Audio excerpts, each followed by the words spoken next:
Bueno, estamos para hablar mucho de fútbol, les decía, independientemente de informaciones como esta de recién de Deportivo Riestra, y vamos a hablar con Patricio Hernández, ¿sí? El otro día, hablando con amigos, hablábamos de aquel, el video de los chicos, de los muchachos del 86 de River, con el festejo del aniversario, un aniversario más después de esa conquista del 86, y se nos ocurrió también hablar con Patricio porque tiene muchas historias para contarnos. Hola Patricio, ¿cómo va? ¿Cómo andás? ¿Todo bien? Hernán, buenas tardes, ¿qué tal? Mucho gusto. Sí, lindo recordar esos momentos lindos, como los acabo de escuchar que hablaban con Roberto, ¿no? Sí, sí, con vos podemos hablar también muchas cosas, no solamente de River. Después va a venir Nico Di Stasio a hablar propiamente de aquel equipo del 86 y a meternos en un par de cuestiones más. Primero te pregunto cómo la vas pasando, ¿no? Vos en lo personal, toda esta pandemia, metido en tu casa me imagino, con qué te entretenés, qué vas haciendo en el día a día, ¿no? Bueno, mira, sinceramente la estoy pasando espectacular, porque toda la vida uno quiere tener la tranquilidad, la serenidad de compartir la familia. Y bueno, después de haber jugado 18 años y de haber dirigido 22, 23 años, estar en casa es como que me gusta, estoy bien, la paso bien. Por supuesto tengo 4 hijos, 2 están con sus matrimonios, pero tengo mellizos de 20 que están acá, por lo tanto te obliga, viste, a hacer algo de gimnasia en el parque. Gracias a Dios tenemos la posibilidad. El otro está estudiando mucho, que estudia en la UCA, entonces está encantado de la vida porque tiene mucho tiempo para leer, para estudiar. La verdad, la estamos pasando muy, pero muy bien, aunque sabemos que hay gente que, pobre, que sufre mucho, ¿no? Uh-huh. Con el fútbol, hoy el vínculo, ¿por dónde pasa? Mira, estoy, una cosa que me entretiene mucho. Primero era medio reacio, pero dar charlas por Zoom es una cosa que me permite refrescar conceptos, pensar cosas nuevas, porque esto, viste, es una dinámica que permanentemente hay que ayornarse, hay que verla. Entonces eso me permite estar un poco involucrado para transmitir lo que me enseñaron mis maestros, transmitírselo a las nuevas generaciones que están ávidas seguramente de los grandes maestros que tuvimos nosotros, ¿no? Hoy en día están desapareciendo. Uh-huh. Sí, sí, bueno, es verdad. Los tiempos van cambiando y está bueno que te guste lo del Zoom, viste que yo te digo igual. No, tampoco soy tan amigo de la tecnología, gracias a todos los chicos de la técnica yo estoy en mi casa y podemos estar al aire. Ahora Nico Di Stasio va a estar desde su casa y vos de tu casa, y los chicos de la técnica, que no sé qué hacen, que hacen magia, logran estas situaciones. Nosotros, si dependiera de mí, gracias que puedo llamar por teléfono, pero viste cómo te va ayudando, ¿no? Y con los muchachos vas hablando todos, no digo lo del 86 nada más, te repito, vas hablando con algunos ex compañeros, van hablando de fútbol para entretenerse un rato. Sí, por supuesto.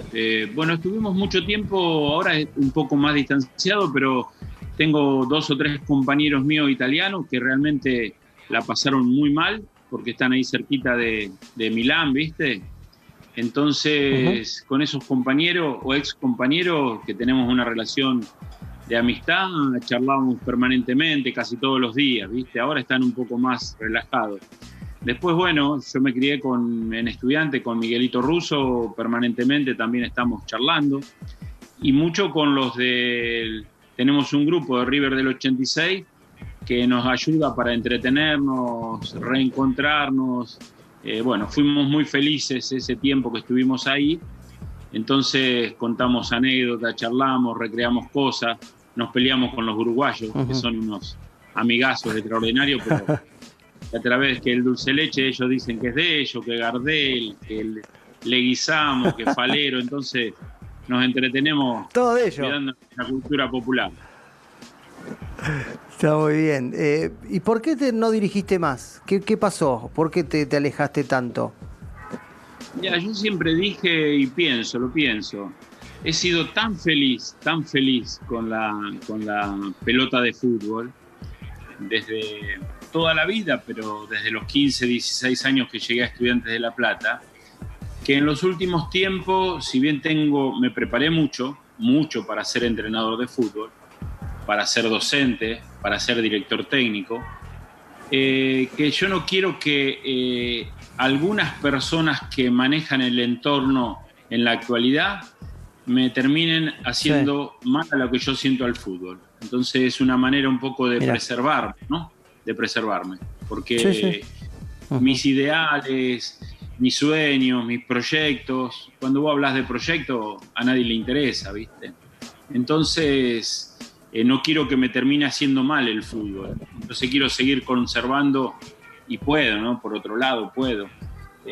Seguir ligado desde otro ángulo y no del estrictamente pertenecer a la corrupción, ¿no? Sí, la última parte, ya hace más de 10 años, ya la pasabas mal, ya lo veías mal, ya veías todo demasiado raro. No, mira, por ejemplo, yo dirigí hace 2 años, dirigí la reserva de Sarmiento de Junín, donde pude desarrollar un trabajo que podía canalizar toda mi sabiduría, toda mi sapienza, y dársela a los chicos que estaban muy ávidos de conocimiento, con chicos de 16, 17 y 18 años, ¿no? Esos chicos, viste, prácticamente 15 jugadores integraron el plantel profesional de Sarmiento de Junín. Por lo tanto, ahí pude desarrollar la idea, pero desde el amateurismo. Pero ya la última vez que yo dirigí Banfield 3 meses, la pasé realmente mal, ¿viste? Por ejemplo, me acuerdo, qué sé yo fui a traer a Tomatito Pena, y que tenía 30 años, había jugado en River, en Boca, en Argentinos Juniors. No, en River sí, en Boca no. En River, Independiente. Y me trajeron un jugador de 37 años. La selección, campeón. Claro, Tomatito, sí. Y que yo conocía por otro lado de cuando dirigí y jugué en Argentinos Juniors, lo conocía desde la novena. A él y a Pininito Más y a una generación de chicos, ¿no? Y me trajeron un jugador de 37 años, ¿viste? Después yo quería traer a Gustavo Barros Esqueloto, me trajeron a Chatruc. Quería traer a Zambuesa o al Malevo Ferreira, y bueno, para no dar nombres, ¿no? Y me traían todo. Entonces de las incorporaciones la hacían entre el director deportivo y el presidente, y a los 2 meses, 3 meses aguanté demasiado, ¿viste? Era mucho, pero también había hecho un proceso de que hacía mucho tiempo no dirigía, entonces pudo más decir voy a vencer también esta dificultad. Pero no, en la primera de cambio también ellos con 2 resultados se escudan y te echan, ¿no?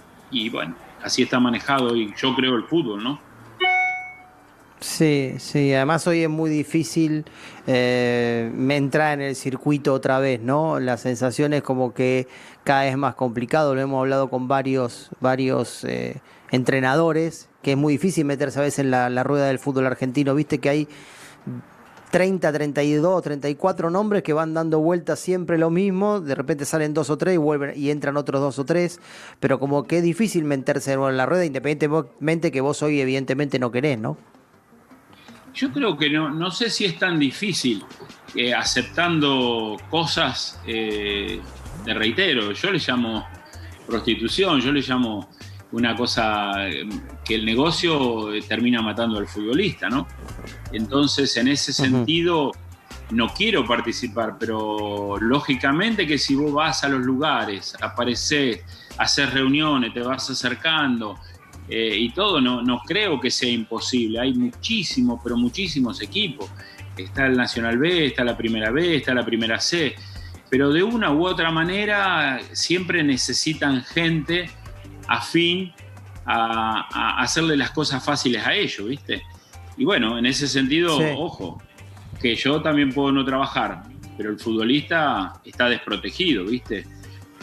Porque van perdiendo la memoria, el jugador va perdiendo la esencia, pierde la naturaleza, y el negocio definitivamente está matando al fútbol, ¿viste? Porque no nos olvidemos que el futbolista tiene obligaciones, tiene cosas que hacer y que respetar, pero también tiene una naturaleza que se refiere a la creación, al arte que tiene, a jugar como lo siente, a respetarle eso. Le sobran raíces futbolísticas al fútbol argentino para no pretender que sean hijos de un empresario o hijos de un entrenador que sabe poco de fútbol, ¿viste? Uh-huh. ¿Fuiste mucho más feliz como jugador que como técnico? Entonces, como jugador, como que veías menos de estas cuestiones. No, pero inmensamente feliz, porque estar en un vestuario, transmitir lo que me enseñaron los maestros míos, muy feliz. El haber hecho debutar a tantísimos jugadores, viste, que en una Navidad te llame, por ejemplo, la mamá de un jugador que yo tuve en Lanús y que está triunfando en España y me diga que no se olvida de lo que nosotros hicimos por ese jugador o por ese hijo. Muchos equipos donde muchos jugadores han aprendido de nosotros, tratan de reflejarlos en el campo de juego. No podría decir que no fui feliz, porque adentro de una cancha soy feliz. Pero por supuesto que la esencia de uno ha sido la pelota, ha sido jugar, y eso hasta que uno muere, por supuesto que es futbolista, ¿no? Uh-huh. Lo sumo a Nicolás Di Stasio para charlar un ratito también de tu carrera como futbolista y como entrenador. Nico. Sí, ¿qué tal, Hernán? Un placer poder charlar con Patricio Hernández, un hombre muy importante en el fútbol argentino allá por los 80. Y lógicamente yo, Patricio, te voy a llevar un poco a River, a lo que fue tu etapa por River. Tengo la suerte y hasta el privilegio de tener muy buena relación con muchos de aquellos integrantes de aquel plantel, hasta te diría que con algunos una relación de amistad. Y son imperdibles las anécdotas que cuentan de aquel grupo, de aquel equipo. Y antes de meterme en lo futbolístico, quiero preguntarte si para jugar en aquel River, además de jugar bien, tendrías que ser un poquito, un poco loco, o tener una personalidad especial, porque ese equipo era un equipo a nivel grupal tremendamente fuerte y no alcanzaba solamente con jugar bien a la pelota. Mirá, es muy difícil llegar a River, es muy difícil, aunque han pasado, ¿viste? A veces lo hablamos con Norberto Alonso, con Pipo Gorosito, que tenés que jugar medianamente bien para ponerte la camiseta. Ellos le llaman la Casa Blanca, ¿viste? Pero cuando yo llegué a River, me miraba, venía de Italia, ¿viste? Entonces venía y un día fui con camisa y corbata y me dice Cacho Paladino, el doctor, que era un personaje de la vieja Buenos Aires, ¿viste? De la vieja noche porteña, un ex médico de los boxeadores, de Galíndez, de Monzón. Y dice, nene, dice, vos tenés cara de serio, pero mirá que si no sos loco acá no podés jugar. Esta es la casa de los locos Adam, dijo. Y yo me empecé a reír, ¿viste? Por supuesto. Ahora, yo jugué 18 años futbolísticamente al fútbol y nunca fui tan feliz de ir al entrenamiento de River, y eso no me pasó en otros lados. Mis mejores recuerdos, los más grandes, fueron el equipo que me formó de Estudiantes de La Plata, pero realmente en River, desde que llegábamos al vestuario hasta que nos íbamos, ni hablar en giras o en viaje, era una cosa de reírse a más no poder, ¿viste? Por lo tanto, yo creo que eso que te comentaron o que vos conocés de cerca, realmente se hizo un grupo extraordinario en cuanto a la risa. Y bueno, la risa en este mundo en que vivimos es maravilloso, ¿viste? Así que cuando convertimos en hacer un grupo de chat y reencontrarnos después de 34 años, fue una alegría para todos nosotros extraordinaria, ¿no?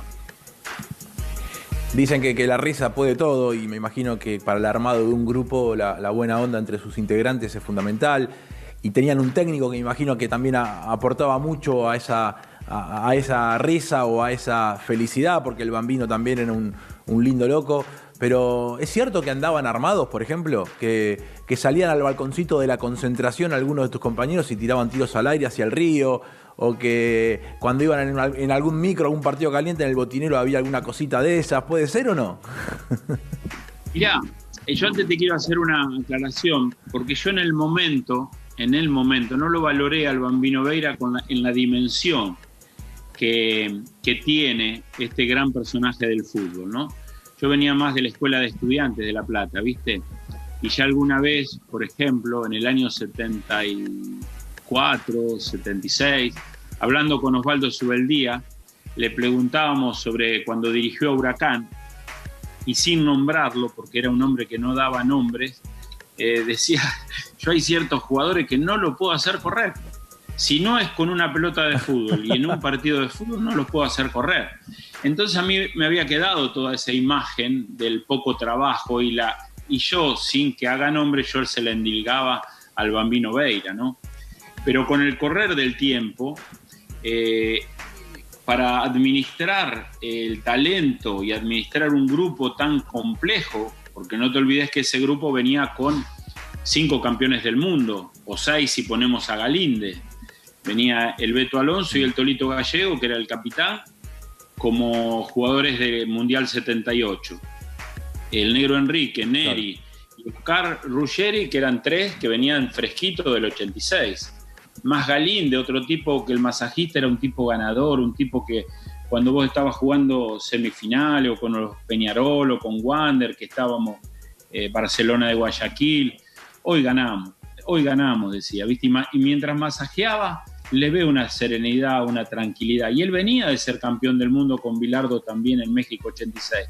Entonces, tener en un plantel 6 campeones del mundo, más un plantel tan rico, la administración del Bambino Veira era, la verdad que era muy, pero muy importante. Con 2 personas más que colaboraban, que uno era un genio desde la táctica, que era el Nano Arián, y otro el profesor Weber, sí, que es de los pocos preparadores físicos que trabajaba de acuerdo a la táctica que usaba su entrenador, en este caso el Bambino, ¿no? Uh-huh. Pero las anécdotas hay miles y en cada una te reís más. Eso después que salimos campeones del mundo, campeones de América, después que se ganó la Interamericana, vinieron todas las arma, ametralladora y escopeta a la concentración.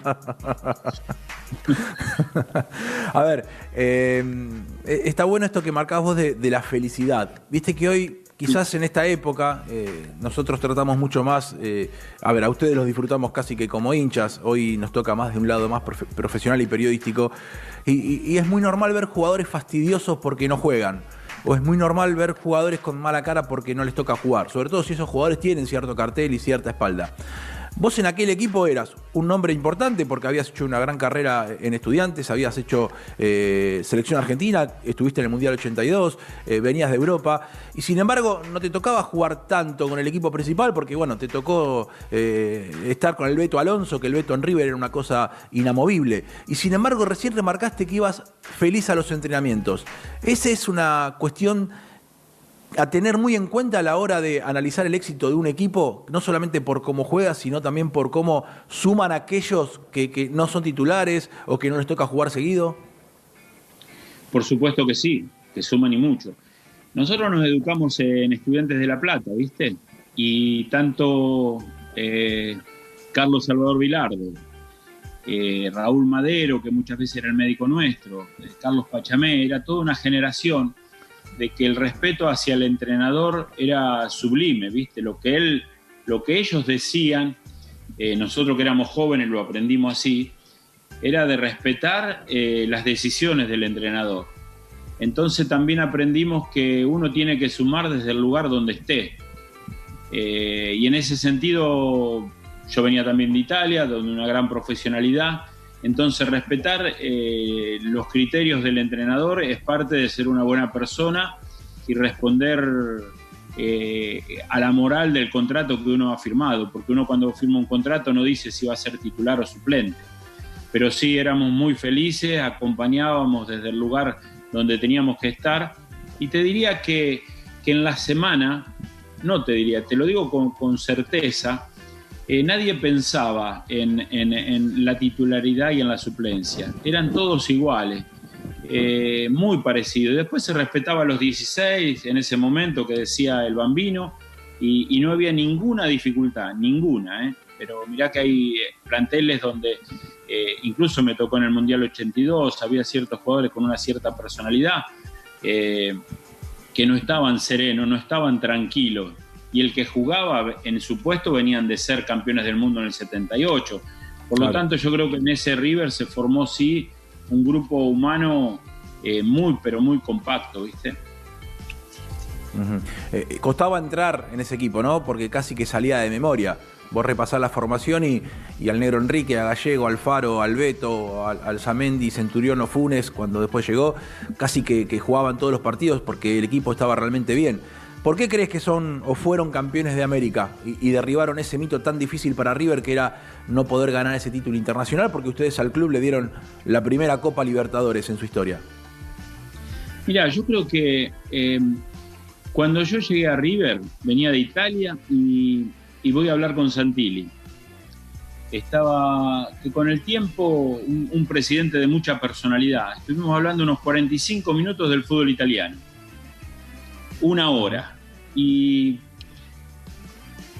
medio terminamos de hablarlo del fútbol italiano y dice, bueno, me dice el presidente, Hugo, River Plate tiene que ganar la Copa Libertadores de América porque estoy recontrapodrido que nos digan gallina. Y el tipo se le salían la sangre de los ojos a Hugo Santilli. Y yo digo, este hombre se lo va a descomponer, se va a morir. Todavía no empezamos ni la pretemporada. O sea que él tenía una obsesión con la Copa Libertadores, ¿no? Entonces quería conformar un plantel lo suficientemente rico para que no haya ninguna excusa de no ganar la Copa Libertadores. Entonces, en ese sentido, él puso muchos jugadores de mucho talento y que el Bambino Veira administró con una notable eficacia. Porque es verdad y no es verdad que no se cambiaba. La base sí fue la misma. Pero, por ejemplo, empezó jugando Cacho Borelli y termina jugando Nelson Gutiérrez. Sí. Empezó jugando Centurión y terminó jugando Funes. Entonces hubo algunos recambios, ¿viste? En algún momento, si no podía jugar alguno, entraban chicos que realmente eran soldados. Y otra cosa más, era un plantel muy humilde. Yo digo que, hablando de fútbol propiamente dicho, ¿no? Era un plantel que a lo mejor no quedó tanto en las retinas del club River Plate, porque tenía un modo de jugar de contragolpe que era de la vieja escuela italiana de fútbol. Pero con cuando la escuela italiana del Inter, de Lenio Herrera, sale campeón del mundo, le gana Independiente, tenía un solo jugador talentoso, que era Corso. Acá tenía al Beto Alonso, tenía al Negro Enrique, que venía de ser casi un 10 en el Mundial del 86, y tenía a Roque Alfaro, que había sido un extraordinario jugador en Newell's Old Boys de Rosario, que después cuando se va de River vuelve a ser campeón en Newell's y la rompe toda y juega muy bien, y era un número 10. O sea que jugaba con 3 número 10, pero con un esquema de contragolpe. Yo creo que por esa razón no es tan recordado. Ahora, con este video que vos hablás, yo te voy a remarcar la humildad de algo. Una de las personas más conocidas hoy en día de ese equipo, ¿quién es? Por estar en todos los medios y todo, díganmelo ustedes. El Cabezón Ruggeri. Sí, Cabezón Ruggeri. Bueno, dijimos, para hacer un video con una cierta narrativa, que no todo digamos lo mismo, trajimos la Copa de Japón o salimos por primera la Copa de América, hicimos frases que cada uno tenía que decir. Entonces, bueno, dijeron quiénes se ocupaban y qué sé yo, nos ocupamos, por supuesto, y entonces el Cabezón tenía que decir una frase que era: este recuerdo es lo más importante de mi carrera deportiva. El tipo se afeitó, la hizo a lo que tenía que decir en ese video, que dura 3 minutos, 2 minutos y medio.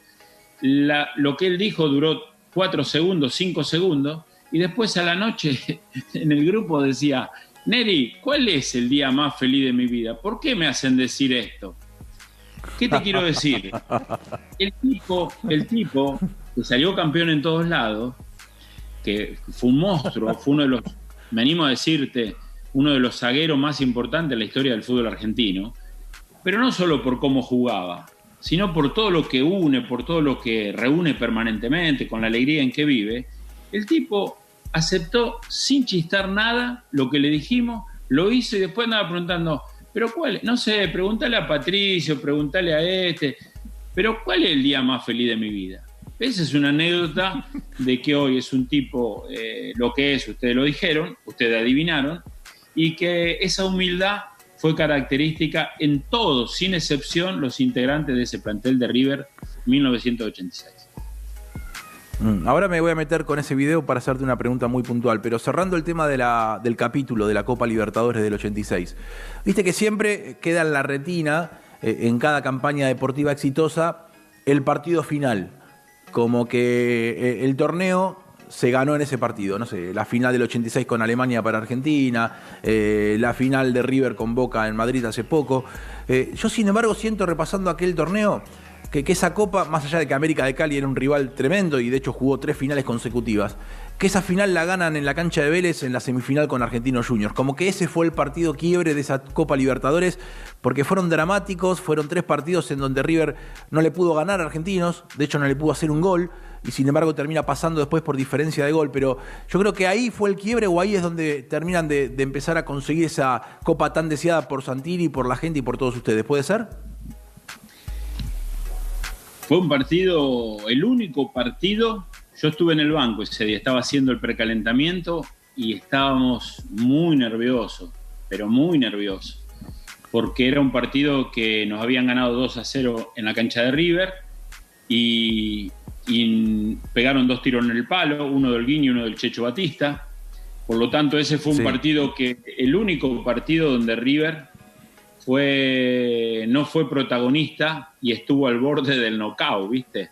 Estuvo como esa vez que a Monzón, creo que fue Beni Brisco, le pegó una trompada en el Luna Park y tuvo que mirar el reloj. Ese fue un partido tibio, muy bien jugado por Argentinos Juniors. Pero bueno, el partido final siempre se recuerda más, aparte era un día lluvioso, el estadio Monumental repleto, y vos le ganabas, todos dicen al América de Cali, pero el América de Cali tenía la ayuda externa de una de las mayores economías de todo el mundo, y compraba muy buenos jugadores. Entonces, haberse coronado en esa noche lluviosa, con ese gol fantástico de Funes, con una recuperación terrible del negro Enrique, yo creo que esa fue el corolario de un equipo con agallas, con temperamento de campeón, ¿no? Ahí ya el equipo se sintió no solamente campeón de América, sino campeón del mundo, porque la antesala fue el Mundial 86, con esos 3 jugadores que vinieron, pero ojo, que vino el Tano Gutiérrez, que venía de jugar el Mundial, vino Marito Saralegui, que jugó 4 Copa Libertadores y ganó 2, Antonio Alzamendi venía de jugar en la selección uruguaya. O sea, era un plantel que adquirió un ritmo físico, técnico, porque cada uno lo tenía, realmente maravilloso. Y cuando vos decís de las finales, se recuerda siempre en la gente de La Plata, de Estudiantes, la final de Estudiantes, no perdiendo, empatando un partido en Old Trafford con Manchester United, y ganar la Copa Libertadores y la Copa del Mundo en Manchester, donde fueron los precursores y creadores del fútbol, ¿no?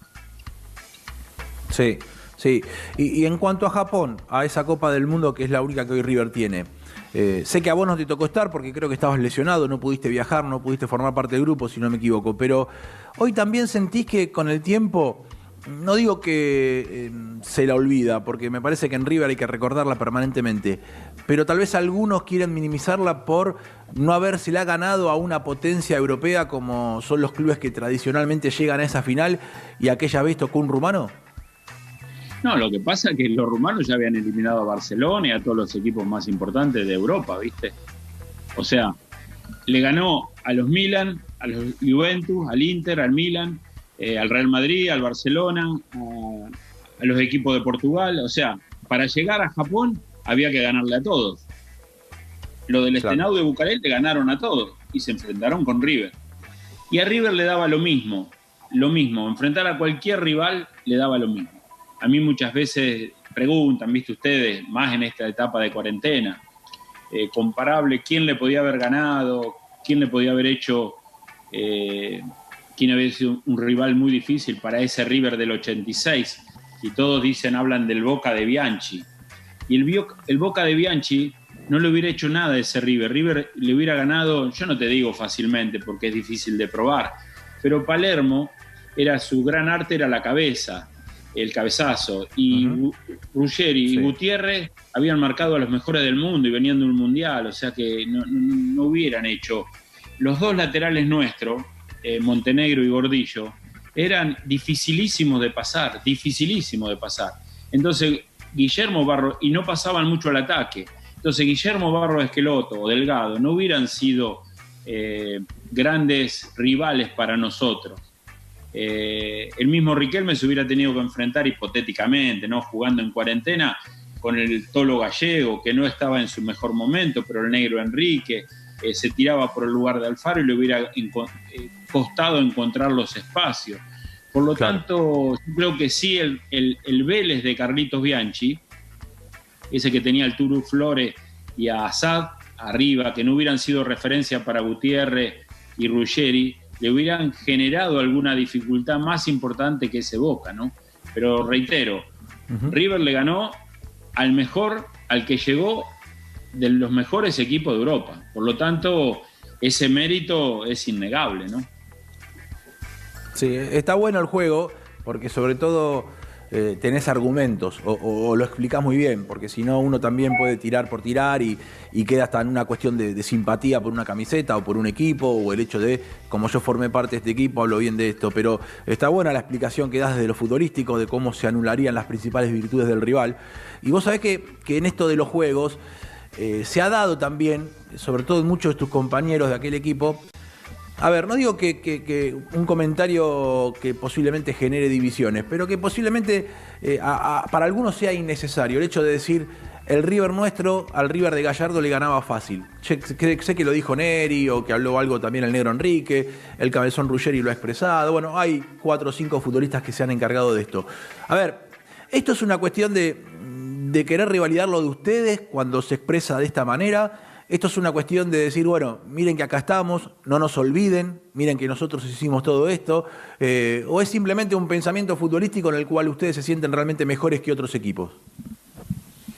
Mira, interesantísima la pregunta, y yo sutilmente te la contesté diciéndote que el Vélez de Carlitos Bianchi, otro equipo que Estudiantes del 68 de Osvaldo Subeldía lo hubiera complicado, no sé si ganado, pero complicado mucho. La Juventus hubiera sido terrible. Porque, ¿qué pasa? ¿Cuál era la virtud de ese equipo de River 86? Que teniendo mucho talento, retrocedía y se juntaba, a lo mejor porque el Tolito Gallego tenía unos kilos de más, pero se juntaba Enrique a la derecha del Tolo, Alfaro a la izquierda del Tolo. Entonces, la línea de 4 que no se movía, más 3 son 7, Maneri 8. 8 jugadores atrás, siempre atrás de la línea de la pelota. Entonces es muy difícil que un equipo que no está preparado para contrarrestar eso, en algún momento del partido, Alzamendi te mataba de contragolpe. Entonces, el Barcelona, que estuvo a punto de ganarle a Estudiantes de La Plata con Alejandro Sabela y el mejor Sebastián Verón, ese Barcelona hubiera sufrido con ese River.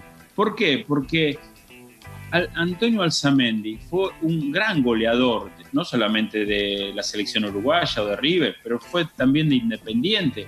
Jugó mundiales, jugaba la Copa América que ganaron acá los argentinos, y tenía una velocidad como de la actualidad, sería uno de los más veloces.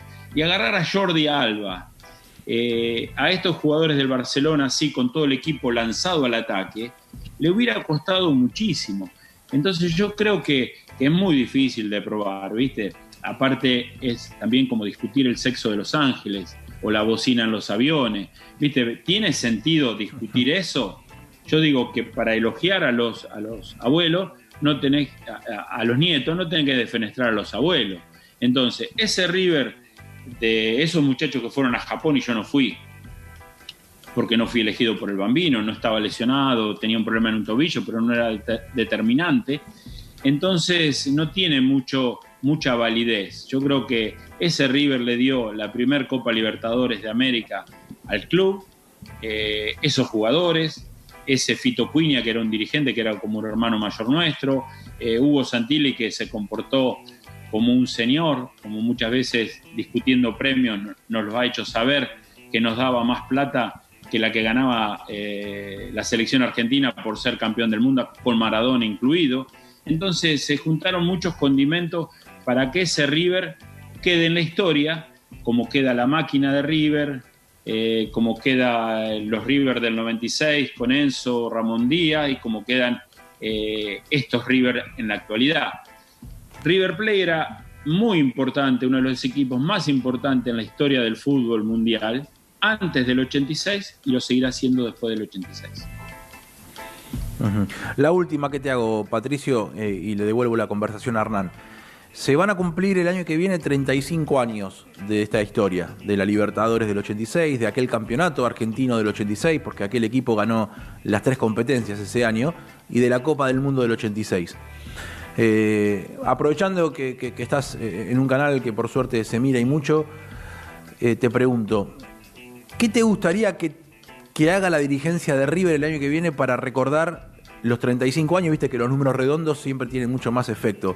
¿Qué te gustaría o qué les gustaría a ustedes como grupo, a ese River del 86 que quizás reclame mucha más presencia o que tal vez algunos lo tienen olvidado? ¿Qué te gustaría decir a la dirigencia de River o qué te gustaría o qué les gustaría a ustedes como grupo que haga la dirigencia de River el año que viene? Mirá, yo tengo que ser sincero. Yo después que me fui de River, que fue un momento fantástico en cuanto a alegría y a felicidad, después estuve en el 2001 con el Tolito Gallego en el cuerpo técnico. Sí. Pipo Gorosito lo dirigió a River y creo que estaba con Cacho Borelli, que era también integrante de ese plantel. En la actualidad, Jorge Gordillo, Alejandro Montenegro, Gabriel Perrone, que era un chico que estaba en la reserva y alternó un poquito en primera, están trabajando en la institución. Ese River se empieza a ser importante, grande, cuando trae a Enzo Francescoli, Ruggeri y Gareca, que venían de Boca, y Enzo es un estandarte del sentido común de la actualidad de River. Yo creo que no hay que sugerir nada, es gente inteligente, es gente que tiene que seguramente darle el lugar que se merece en la historia. Entonces yo no tengo mucho para agregar. De una u otra manera, el reconocimiento en la gente, el reconocimiento en ustedes, en todos los libros que hay escrito y todo eso, seguramente quedará impreso como un equipo que venció al cartel de Cali, que ganó la Copa en Japón y que fue la primera Copa de América y la primera Copa del Mundo. Entonces, por lo tanto, yo creo que hay demasiada gente inteligente en River para hacer lo que tiene que hacer. Bien, Patricio, después de todo esto que hablaste de River y bueno, el video que dio vueltas el otro día en el aniversario de River justamente, y por eso se nos ocurrió también charlar con vos. Yo repasaba tu carrera en Italia, en México, Instituto Argentinos, Huracán, pero Estudiantes es como tu lugar, después de pasar por River, igual Estudiantes es como tu lugar en el mundo, digamos, en cuanto a una característica de juego, una característica de club. Y sí, porque no te olvides que yo llegué a los 15, 16 años cuando Tata Brown y Miguelito Russo. Carlos nos firmaba, a mí me firmaba el boletín de calificaciones, Bilardo, y aprendimos a ser muy buenos profesionales ahí y por sobre todas las cosas a dignificar en el lugar donde tuviéramos que estar, ¿viste? Entonces yo digo siempre, sí, ¿viste? Que hay muchos tipos de inteligencia, teórica, práctica, social, analítica, pero en Estudiante te enseñan una inteligencia instrumental en la que se hospedan 3 grandes factores o huéspedes: el orden, la constancia y la voluntad. Entonces, desde muy chico, cuando vos jugás en la 6ª división, te van enseñando que esas batallas las tenés que ganar en el día a día, por la dificultad que significa jugar en primera división, y porque de 100 solamente llega medio, 1 al plantel, a la primera división. Entonces nos preparaban también para ser hombres en la vida. Entonces, por supuesto que Estudiantes ocupa un lugar entre la continuidad, digamos, de mi hogar de San Nicolás. Que yo no puedo decir que venía de un hogar donde no teníamos un libro, nos salvó la vida el fútbol. No nos salvó. Tengo hermanos sacerdotes, abogados, mi papá era abogado y escribano, pero su vocación era ser maestro de escuela, nunca ejerció las dos profesiones. Por lo tanto, yo llegué a Estudiantes y me encontré con la continuidad de mi familia. Entonces eso es un agradecimiento porque haces lo que sentís, lo que tenés vocación, pero encima es el sueño tuyo de llegar a estar en la primera división. Y yo estuve con muchos integrantes de aquella final de Old Trafford. Mi técnico era Bilardo, mis compañeros Pachamén, Sterpenieri, Fuseneco, el Flaco Pesano, Pagnanini. Por lo tanto, Estudiantes es realmente mi casa. Uh-huh. Y el sentido de pertenencia, lo pregunto mucho esto, sobre todo creo que Newell's y Estudiantes, creo que Estudiantes más que todos, ¿por qué es tan fuerte? ¿Por qué crees que es tan fuerte en Estudiantes el sentido de pertenencia? Que se da ahora también, Sí, por supuesto que se da ahora. Por supuesto. Mira, Estudiantes se separa del Club Gimnasia y Esgrima La Plata porque esos estudiantes que venían del interior, estoy hablando del 30, del 28, eran gente que venía del interior pero quería y estaba estudiando, querían jugar al fútbol todo el día. Gimnasia respetaba muchos deportes ingleses y por eso se funda Estudiantes de La Plata.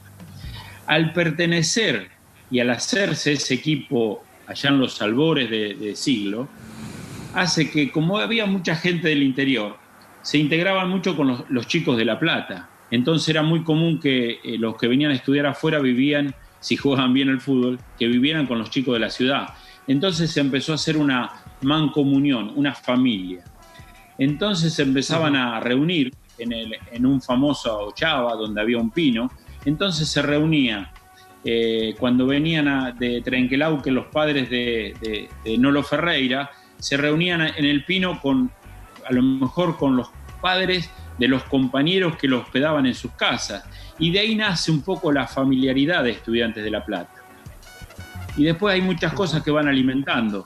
Por ejemplo, cuando yo subí al plantel profesional, nos reunió Carlos Bilardo, a Miguel Russo, al Tata Brown y a mí.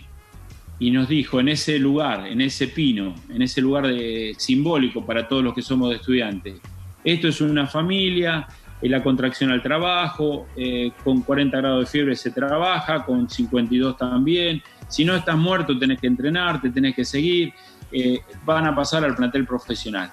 Entonces, cuando vos te das cuenta que en todas las giras que vas para jugar a España, vas a jugar al norte de África, jugamos una vez un partido, a Estados Unidos, y ves que los campeones del mundo, cuando bajamos del aeropuerto, ayudan al utilero con las bolsas, que eran bolsas que pesaban 100 kilos porque llevaban botines, y vas viendo cómo levantan la mesa o ayudan a los mozos o van a buscar los platos de comida, cómo se ayuda al utilero. Hay toda una cosa que va por encima de todo lo que se diga del ADN. Es un diario vivir que vivís de una manera muy civilizada y muy grupal. Por lo tanto, en ese sentido, es como que el ADN se hace muy fuerte. Sebastián Verón en el año 80, 81 venía mucho a mi casa, ¿viste? A dormir, porque yo era compañero de su papá. Entonces, de martes a jueves estaba conmigo. Él iba a la tarde, nació en Estudiantes. Iba en la panza de su mamá, que iba al club a ver a su papá, por supuesto, en la panza. Entonces nace, empieza a jugar con la pelota, se va a Colombia. Cuando viene ya la pelota la podía dominar. Tenía 3 años, 4 años. Entonces el tipo nació ahí. El tipo conoce cada rincón, conoce los eucaliptus, conoce la cancha de golf, conoce dónde estaba la casona vieja. Desde chico mamó lo que fue el Estudiante de Subeldía. Entonces él le da una continuidad histórica para que ese ADN no se pierda. Y cuando surgió esta posibilidad de hacer el estadio, ¿qué te pareció? ¿Te pareció lógico, una locura por estos tiempos? Mirá, me pareció una locura, me pareció que no era lógico, porque teniendo un estadio de los más hermosos de América. Bueno, ahora Brasil hizo estadios muy buenos para el último Mundial, pero yo lo veía, había aprendido cuando fui a Italia que el Inter y el Milan comparten el estadio, Juventus compartía con nosotros el estadio de Torino, eran estadios comunales, entonces me parecía una obra faraónica. Pero bueno, ahora que nunca tiré una piedra ni puse una piedra en el camino, por supuesto. Pero ahora que está hecho, realizado, veo que es una obra importante, hermosa, que costó muchísimo dinero, hay que tener una gran administración. Y después, por otro lado, yo soy un soñador, ¿viste? Un romántico. Entonces, esa platea que se habían sacado la foto los campeones del mundo, allá cuando la ganaron en Manchester, para mí tenía mucho simbolismo, ¿viste? Entonces a mí no me gustaba que esa parte de la historia. Pero bueno, el verde césped es el mismo, la historia, Estudiantes tenga estadio o no tenga estadio, seguirá teniendo ese ADN inconfundible, ¿no? Uh-huh. ¿Y fuiste al nuevo estadio? Sí, me invitó Juan Verón, porque me habían dicho, yo soy generalmente a todos estos lugares así, nunca me gustaron ir, no voy, pero me llamó Juan Verón porque me habían mandado una invitación que nunca había contestado, y me llamó Juan y fui, por supuesto. Bueno, y te habrán pasado muchas cosas, independientemente de verlo medio de costado al principio, estar ahí habrá sido fuerte también, ¿no? Muy fuerte porque ahí nosotros llegamos a los 15 años, entonces tenemos fotos cuando teníamos 15, 16, 17 que nos sacábamos fotos del alambrado para afuera y veíamos la cancha como que era nuestro sueño. Entonces de a poquito nos fuimos acercando, de a poquito nos fuimos entrando. Entonces tenemos miles, porque cuando vos vivís en el estadio, vivís las 24 horas, se convierte ese sueño en una obsesión, ¿no? Entonces la cantidad de chicos del interior que veníamos con ese sueño, revivirlo todo en ese momento. Y hay una cosa que pasó extraordinariamente maravillosa, porque los jugadores actuales y muchísimos de los que jugamos al fútbol en Estudiantes pasábamos desapercibidos para cuando venía Juan Verón, el Bocha Flores, el Flaco Poletti. O sea, hay ¿cómo te puedo decir? Un respeto de esa. Los otros días me decía Miguel Russo, me dice: Patricio, yo estoy en un restaurante, entra el Flaco Poletti, yo me levanto, me paro para que me encuentre parado para ver si lo voy a saludar. Miguel Russo es uno de los técnicos más extraordinarios que tiene el fútbol argentino. Desde el 89 viene trabajando ininterrumpidamente, campeón de América con Boca, ganó ahora la Copa, ganó el campeonato argentino. Y dice: me levanto si aparece Poletti. Entonces era muy lindo porque todos los jugadores de la actualidad vos te dabas cuenta porque estaban todos vestiditos iguales y todos ocupaban un lugar secundario o terciario, te diría. Estaban sentaditos como si fueran acomodadores para que pasaran todas estas leyendas vivientes del fútbol, ¿viste? Entonces, incluso los exjugadores de últimas generaciones, campeones de América, te estoy nombrando a De Sábato, a Lalle, se quedaban en un rinconcito y las estrellas eran los que nos habían formado a nosotros. Ahí está la explicación también, ¿no? Además de toda la familiaridad y lo que decías de ese lugar simbólico del Pino y demás, digo, el respetar a las leyendas hace también que parte de esa idiosincrasia, no tengo ninguna duda. Patricio, un placer charlar con vos, en serio, de todo, y has dejado varias cosas para seguir charlando después. Te mando un abrazo grande y bueno, a cuidarse.